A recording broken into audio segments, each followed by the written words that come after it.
Mamalu. Mamalu. Thank you. Tikia. Thank you, You are Mr. Chairman. recognized, ma'am. Good afternoon, Mr. Chairman and your honors. Thank years now, and a political consultant for 30 years.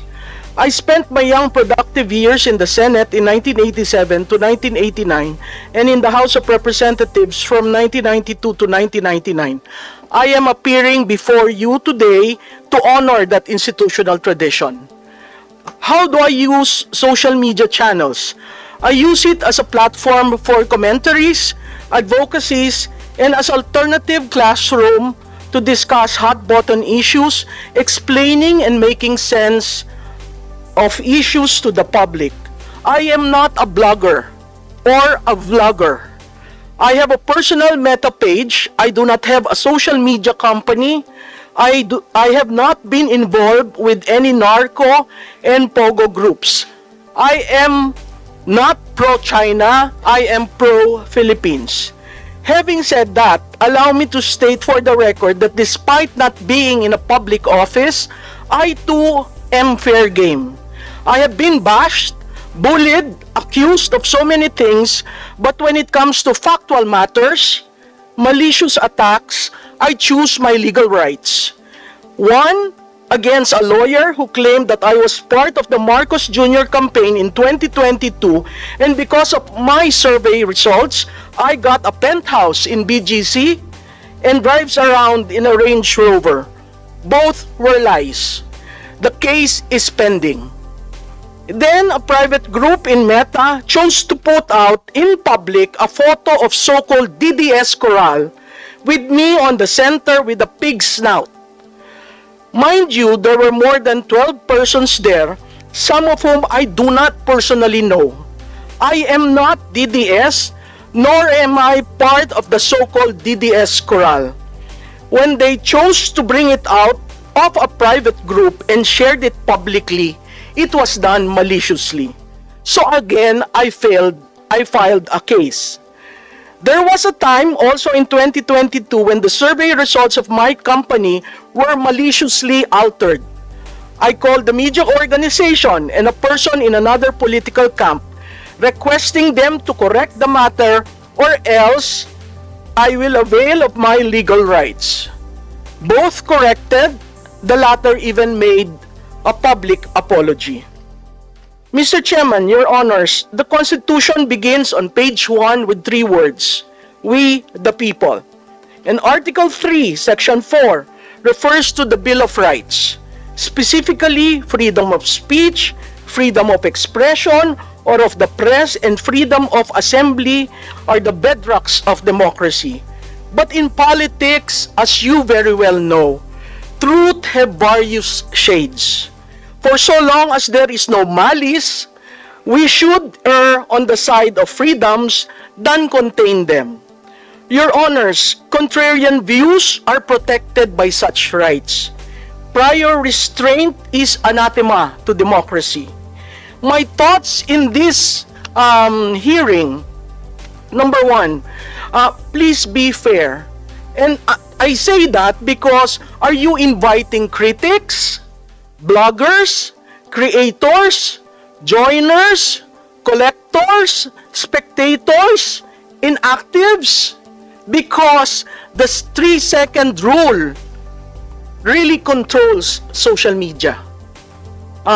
These are the different classifications when you refer to social media.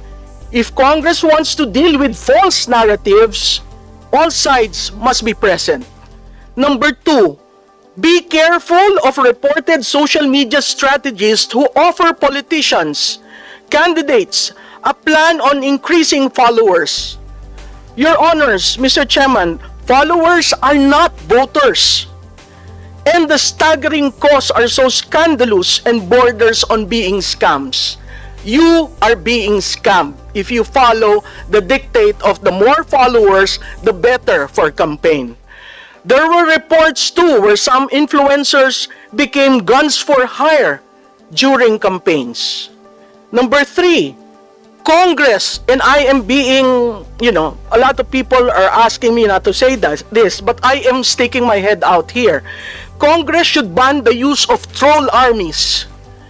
Troll farms represent a significant challenge in the digital age, blending cyber warfare with psychological manipulation. Addressing them requires technological innovation, regulatory frameworks, and public awareness to safeguard democratic discourse. I am happy to note that these committees started with the pioneering work of Dr. Jonathan Ong and Dr. Jason Cabañez, entitled Architects of Network Disinformation. Number 4. Near January 20, 2025, the inaugural of the US President, Meta ended fact-checking and replaced it with community notes, which X was an early adopter of. This is an evolving matter that we need to consistently be aware of, as well as AI and deepfakes. Congress should study what has been done in various countries that have implemented measures to ban or regulate the use of troll farms and coordinated inauthentic behavior, especially during campaigns and elections. I am referring to some 11 countries here for you to consider. As far as EU is concerned, they came up with the Digital Services Act and the Code of Practice on Disinformation. The US has Honest Ads Act. Germany has the Network Enforcement Act. France bans false information spread close to elections and mandates ad transparency. Brazil has fake news law that criminalizes the creating of fake accounts to spread election falsehoods.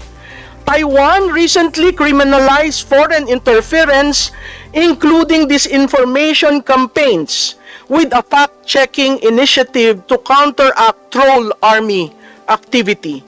Canada has Elections Modernization Act that prohibits foreign interference and mandates ad transparency. Australia has Electoral Integrity Bill criminalizing foreign interference and requires ad disclosure. The UK has an online safety law that holds platforms accountable for harmful content, including election disinformation. South Korea criminalizes spreading false information during campaigns. And Singapore, which was mentioned a while ago, allows government correction and removal of falsehoods. The 3-second rule is the controlling law in social media. And because of that, legislation has to be circumscribed and made quickly so that for the 2025 elections, we remove the disinformation effect of the troll farms. Thank you, Mr. Chairman, and your honors. Mr. Chair, just a clarification if Yes, go ahead, Congressman Art Barbers. Thank you, Mr. Chair. I'd like to address this clarification to Ms. Malu Tikia. Malu, para lang sa kaalaman ng marami, ang objective o layunin kasi nitong committee hearing na ito ay magpasa ng mga batas, no? Gaya ng nabanggit mo sa ibang bansa na kung saan ay merong mga batas, no, to protect, no, yung the people from online scams and others, no, and other illegal activities that is being done in the cyberspace. Dito sa atin sa ngayon, Malu, no, marami kasing mga vloggers, habang tayo ay nag-hearing ngayon, ang komentaryo ay sinasabi nila na we do not respect that committee hearing kasi yung hearing na yan suppression ng aming freedom of speech or freedom of expression. Hindi kami naniniwala na ang layunin niyan ay para gumawa ng batas. Since you are here, I'd like to get a categorical opinion from you na ikaw ba ay naniniwala na tama lang na tayo gumawa ng batas para magkaroon ng disiplina, magkaroon ng regulatory framework ang ating bansa sa paggamit ng social media? Sir, to directly respond to Congressman Barbers, yes. Okay. For the simple reason that the decency of the space has been crossed so much. So yes. There are statements that are being issued that are slanderous or libelous, correct? And you agree with me, no? Yes, sir. Okay, so marami kasing ganyan eh. Maaring hindi nila aaminin o hindi sila informed, no, kung ano na yung kanilang limitasyon sa paggamit ng social media. Kasi yun na nga ang sinabi ko kanina, no, when you open your social media account, sometimes makikita mo may nagmumura. 'Di ba? May nagmumura. May name calling, they resort to name calling. They call politicians, they call people by other names.